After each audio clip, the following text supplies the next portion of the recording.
इस जगत में हर आदमी सफल होना चाहता है। कोई आदमी चाहता है कि उसके पास अधिक से अधिक पैसा हो। कोई आदमी चाहता है कि उसके पास एक बड़ा से बड़ा पद हो। कोई सबसे बड़ा अभिनेता बनना चाहता है तो कोई सबसे बड़ा नेता बनना चाहता है। और इस तरह से अलग अलग सपनों के साथ हर आदमी सफलता की ऊंचाइयों को छूना चाहता है।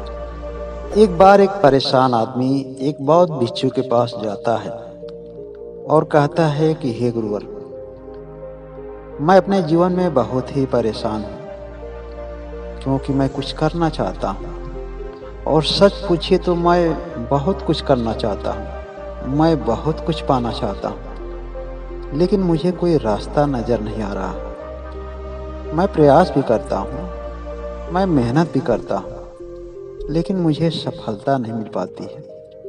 कृपया करके गुरुवर आप ही मेरा मार्गदर्शन करें। बहुत बिच्छू उस आदमी की परेशानी को समझ जाते हैं और कहते हैं कि ध्यान से मेरी बातों को सुनो। जीवन में सफल होने के लिए कुछ आदतों का होना बहुत ही अनिवार्य है। अगर तुम उन आदतों को अपने जीवन में उतार लेते हो तो तुम्हें सफल होने से कोई रोक नहीं सकता। तब वह आदमी कहता है कि हे गुरुवर, मैं कोई भी आदत अपनाने के लिए तैयार हूँ जिसकी वजह से मैं जीवन में सफल हो सकूँ। कृपया करके आप उन सभी आदतों के बारे में बताएं।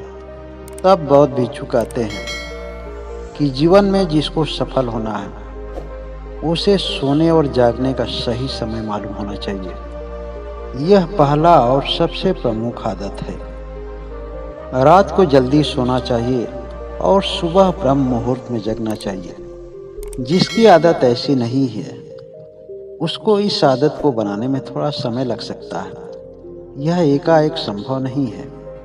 समय से सोने की आदत बनाना तो आसान है, लेकिन सुबह जल्दी जगना यह थोड़ा मुश्किल का काम है। जिसके लिए यह मुश्किल लगता है उसे धीरे धीरे परिवर्तन करना चाहिए, क्योंकि एकाएक संभव नहीं है। अगर आपकी आदत सुबह जल्दी जगने की होती है तो आप सुबह में अधिक ऊर्जावान होते हैं, क्योंकि उस समय अवचेतन मन अधिक सक्रिय होता है। आप जब भी सुबह में जगते हैं, जगने के पश्चात आप 20 मिनट तक साइलेंस रहें। यह ध्यान की एक बहुत ही चमत्कारिक विधि है। साइलेंस का मतलब है कि आप अपने आँख और कान को बंद करके विचार शून्य की अवस्था में जाएं, अर्थात उस समय किसी तरह का कोई विचार नहीं आना चाहिए। इसके बाद आपकी सफल होने की अगली आदत होनी चाहिए कि आप जिस बारे में सफल होना चाहते हैं, जिस क्षेत्र में सफल होना चाहते हैं, उसके संबंध में विचार करें। आप अपने जीवन में जो भी कुछ पाना चाहते हैं उसे एक जगह संग्रह करें। हो सके तो उसे एक जगह लिख लें। अगर आपके जीवन के 10 सपने हैं, 10 चीज़ें पाना चाहते हैं, तो आप सभी चीज़ों को, अपने सभी सपनों को एक जगह लिख लें और सबसे पहले उसमें एक सपने पर विचार करें। आप उस एक सपने पर अपना पूरा ध्यान केंद्रित करें। केवल आप उसी उद्देश्य के संबंध में विचार करें, उसी के संबंध में कोई कल्पना करें, और अगर मूवी देखें तो उसी से संबंधित होनी चाहिए। कोई किताब पढ़ें तो उसी से संबंधित होना चाहिए। ऐसा करने से धीरे धीरे आपके अवचेतन मन सक्रिय हो जाता है, और जब आपका अवचेतन मन सक्रिय हो जाता है तो उस उद्देश्य से संबंधित, आपके उस सपने से संबंधित सभी तरह की योजनाएं आप तक पहुंचती जाती हैं। क्या करना है, कहाँ जाना है, किससे मिलना है, यह ऑटोमेटिक आपके मन में सारे विचार आने लगते हैं।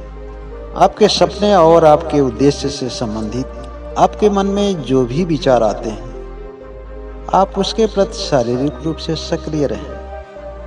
आपके मन में जो आपके सपने हैं और आपके उद्देश्य हैं, आप अपने घर वालों से शेयर करें।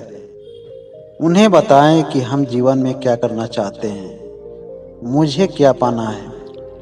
कभी कभी घर वाले आपके उद्देश्य को समझ पाते हैं तो उसे पूरा करने की राय देते हैं, और कभी कभी कुछ लोगों के घर वाले नहीं समझ पाते हैं तो उसे पूरा करने की राय नहीं देते हैं। लेकिन ध्यान रहे, अगर वास्तव में आप अपने सपने को पूरा करना चाहते हैं, आप अपने उद्देश्य को पूरा करना चाहते हैं, तो आपको अपने इरादों पर बिल्कुल अटल होना पड़ेगा।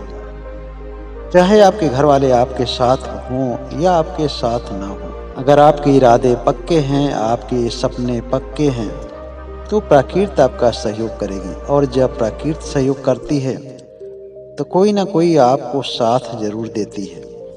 अगर सपने आपके हैं और पूरा आपको करना है, तो उस सपनों के रास्ते पर चलने का रिस्क आप ही को लेना पड़ेगा। आपके घर परिवार और आपके समाज के लोग चाहते तो हैं कि आपका सपना पूरा हो, लेकिन सपना पूरा नहीं होने का डर भी उन्हीं से मिलता है। और अगर आपके अंदर कहीं ना कहीं डर स्थान लिया है, तो आपके सपने के बीच में बाधा बनता है। आपकी सफलता की अगली आदत है, आप अपनी पूरी ऊर्जा अपने सपने और उद्देश्य पर लगाएं। बेवजह किसी से भी तर्क वितर्क करके अपने समय को नुकसान न करें। आपके संबंध में कौन क्या कहता है, अपना ध्यान बिल्कुल इस बात पर न ले जाएं, क्योंकि आपके सफल होने से पहले आप ही के साथ रहने वाले आप ही के समाज के लोग आपको बहुत तरह से डराएंगे। सफल लोग हमेशा पहले दूसरे की बात सुनते हैं, फिर बात समझते हैं, उसके बाद ही वह बोलते हैं। वह कभी भी बिना सोचे नहीं बोलते। अगर उन्हें कोई भी बात समझ में नहीं आती, तब उसके संबंध में वह नहीं बोलते। सफल लोग काम पूरा करने के लिए हमेशा अच्छे समय का इंतजार कभी नहीं करते। सफल लोग बुरे समय में भी अपना काम करते रहते हैं। वह कभी भी अच्छे समय आने का इंतजार नहीं करते। वह कभी भी समय का दुरुपयोग नहीं करते। हर समय की कीमत रखते हैं और उसका हमेशा उपयोग भी करते हैं। सफल लोग हमेशा दूसरे की प्रशंसा करते हैं। वह गलती से भी किसी दूसरे की आलोचना नहीं करते, क्योंकि एक सफल व्यक्ति की आलोचना उस व्यक्ति की आलोचना नहीं बल्कि उस सफलता की आलोचना करते हैं। और जिस चीज़ की हम आलोचना करते हैं वह हमारे पास कभी नहीं आ सकता है, बल्कि हमसे और दूर हो सकता है। जिन्हें जीवन में सफल होना है उसे हमेशा सकारात्मक सोचना चाहिए, और उनका साथ भी सकारात्मक लोगों के साथ ही होता है। अगर हम सकारात्मक सोचते हैं तो हमारी आदत भी सकारात्मक होनी चाहिए और हमारा व्यवहार भी सकारात्मक रहना चाहिए, जिसकी वजह से हम अपने कार्य को अच्छे तरह से कर सकते हैं। सफल लोग हमेशा अपने मन को शांत रखते हैं और गुस्सा भी नहीं करते। मन शांत रखने से काम भी आसानी से हो जाता है और किसी को भी परेशानी नहीं होती। सफल लोग हमेशा खुद को और मन को शांत रखते हैं और ठंडे दिमाग से सोचते हैं। जो सफल होना चाहता है वह किसी के साथ भी कोई बुरा नहीं करना चाहता, बल्कि वह बुरे के साथ भी कुछ अच्छा करने के बारे में सोचता है। वह यही सोचता है कि ऐसा क्या करे जिसकी वजह से औरों की ज़िंदगी में खुशी आए या औरों की ज़िंदगी में कोई ना कोई तरक्की हो।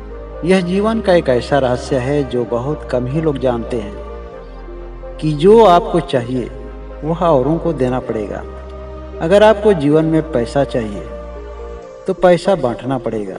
अगर आपको खुशी चाहिए तो खुशी आपको बांटनी पड़ेगी। अगर आप जीवन में सफल होना चाहते हैं तो हमेशा औरों की सफलता के बारे में सोचना पड़ेगा। सफल लोग हमेशा कुछ न कुछ नया सीखने का प्रयास करते हैं।